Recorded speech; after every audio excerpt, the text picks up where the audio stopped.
he managed to acquire a Korean passport between the last time that we've seen him play Lucian and now. He might just have the ability to scale, since we know that Lucian scales so heavily off of player skill. It's true, but there's 2 point-and-click stuns. It's kind of annoying to work on Ocean Dragons because of the slow of the auto attack, but they're burning it down quickly. Inspired's on the way, ready to come here for the smite fight, immediately stolen away by Inspired. It's tragedy for Blabber as Quad is ready to chase him down over the wall. He goes, and the first blood, the first objective. Really good, just go aggressive mid lane. Loki didn't want to use the Spirit Rush because he's saying, I need to have this if we're going to fight, but if you don't use the Spirit Rush, you lose your health, you can't fight anyway. And down on the bot side, Thanatos went down there. He was actually just swapping him down and is going to be able to try to get the push as Bwipo was looking to match over by those grubs. But does have a nice advantage. He's looking for it all in. Okay, Bwipo immediately starts it off the Empowered called the Meek. Now the slice, where's the dice? Nice stun, and Inspired shows up to save team. The Demolish proc so that Thanatos would bang his head into the tower in complete uselessness, and instead just pulls it back for a second, gets his free demo proc anyway, and walks away with the plate money. Meanwhile, Inspired secures that second Drake of the game for FlyQuest. Since they got 2 out of 3 grubs, that's the neutral objective feat, and one more kill will lock them in the Empowered boots yet again. Bwipo not really looking for a full-on kill here, just trying to use the dominance, get this wave all shoved up, but he may have gone a little bit too far. Thanatos flashing forward so that Bwipo cannot possibly interrupt the second cast of the Ornhorn, and now Bwipo's got to get all the way away. Thanatos, there's no way to kill the Renekton at that distance, with that mana, with him at that health, so Bwipo's just fine, and he might just be sticking around. He knows that Thanatos doesn't have a lot of mana to combo him with. Yeah, nice attempt there from Thanatos. Because Bwipo went aggressive, as soon as he uses the W there, like, you know, you go aggressive in these trades, you know, I can actually try to turn around and combo you back. Oh, but here comes Pantheon. There's Inspired. This time, I think they might actually need the Pantheon. Inspired starts it up. Bwipo shuts it down. He hands the kill back. Everything's even Stevens, and FlyQuest has their boots. Bwipo was trying to play it like he was giving it to him just for his own benefit. No. You called it. You called it. Give the jungler a kill. He'll come back and pay you in full.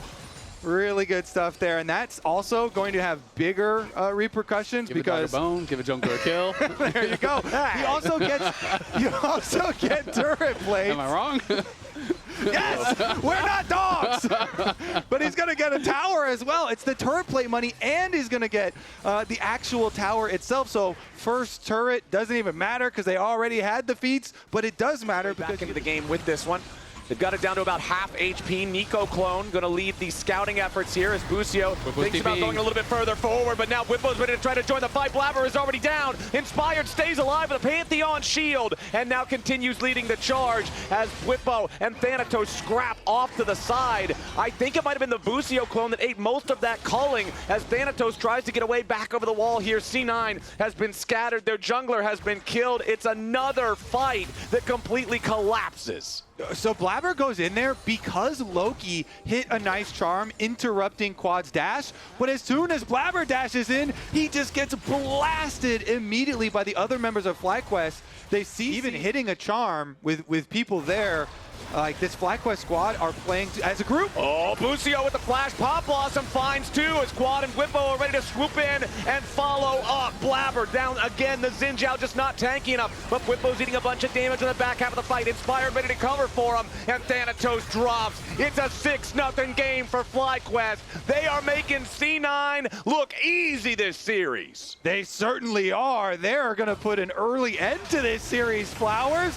Dragon number 3 picked up. It is 6-0. The only thing Cloud9 have gotten was the 1 grub, and the game is trying to help them out. The objective bounty shutdowns have arrived for C9. Here's another look at Busio's engage on the Nico. He has been so good with effective at all with 0 kills so far for them. Like you really are going to have to pick somebody off and get an opportunity where you surprise a member of FlyQuest. But this FlyQuest team has not been making a lot of errors. When they move into enemy territory, it's at least with 2 of them, usually full 3-pack of them, and Bwipo's under the tower. He flashes in for the stun with the dominance, and immediately Vulcan and Sven are killed before they can do anything. You can see Vulcan cast Breath of Life, but it doesn't even matter. Yeah, you're going to get a little bit of healing, but the CC break won't be in time to save you from what FlyQuest is bringing to the table. Bwipo tanking the turret there for a couple of seconds. The Herald already gets the first far ahead that if Cloud9 marches over here to stop him, it's going to be a funeral procession for the Cloud9 squad. Easy Exoticon, no contest. That was a cool pick, but also on this Silas, you know, timing his recall with Inspire to go with him, help out with some of the steals. Cloud9, though, they've got one more chance here. CloudSoul is on the menu, and FlyQuest trying to save the game. Okay, Whippo just hit level 16 while he was pushing up in the top lane. That might have been what he was going for, and yes, the teleport is about to arrive right now. As Inspired immediately jumps in, and Sven has already lost half HP. The Dragon down to 3,000, but Inspired might just be killed. Boost here with a pop blossom for the save. Inspired goes back in, he wants to try to find the smite, and he got it! They're not even gonna kill him! Everybody on C9 is already dead! This one's all but over. Whippo's gonna chase down the last man, and Quad's not gonna let him have it without an assist. It's a 5-for-0 ace. It's a Dragon Soul. It's all FlyQuest, all series long. 13-0. They get the soul. They're up 11K. FlyQuest are leaving no doubt whatsoever who the best team in the gets his lockup on the rest of the squad on the other side. Quad, by the way, won the 2v1 in the back of the Dragon pit. They work. Annihilating both of them. And so FlyQuest will be able to take their victory march straight into the FlyQuest base. You can see Nuke Duck talking to Mithy here, so we're going to be higher in the standings, and they're going to be lower. That's where I picked the Renekton.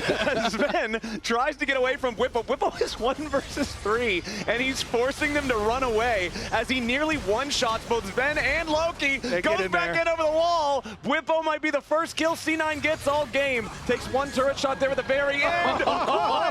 Stealing away the Ornn ultis for the double kill on both carries. Runs over Loki and Sven. FlyQuest has forced their way into the enemy base, and no C9 carries are alive. Thanatos goes for an R2, but it does not matter. Now he only bonks a clone, and FlyQuest have the first inhibitor about to drop. The second inhibitor turret is falling at the same time. C9 carries are still 20 seconds out. Quad is the GOAT for that one. He is styling on them inside their own base. Ornament for the tree as FlyQuest are just shoving down that last remaining lane of turrets. They've already got 2 inhibs down. They've still got their Baron for a little bit longer here, and we're gonna see them just continue to use that. Whippo pops the dominance. It's time to go. Inspired lands with a grand starfall, and Thanatos is dead by the time he does. Inhibitor turret number 3 is out of there as FlyQuest continue their push forward. They'll take out the third inhib. You've got the super minions from lanes 1 and 2 already crashing into the Nexus turrets now, and FlyQuest are ready to keep it going. First Nexus turret already about to fall. C9, what? Jeez, this is very nearly a perfect game. I don't know if you count the 1 grub as making a not perfect game, but we are back. Oh, they do get a shutdown though. Quad dies right there at the very end, which will be the 1 kill of the game given over to, or wait, is that even showing up on the scoreboard? Never mind, Quad is already down as C9 scrambles to try to defend Pop Blossom onto the remaining defenders of C9. Sven is dead back into the fountain steps. FlyQuest 20-2 will dominate this series and secure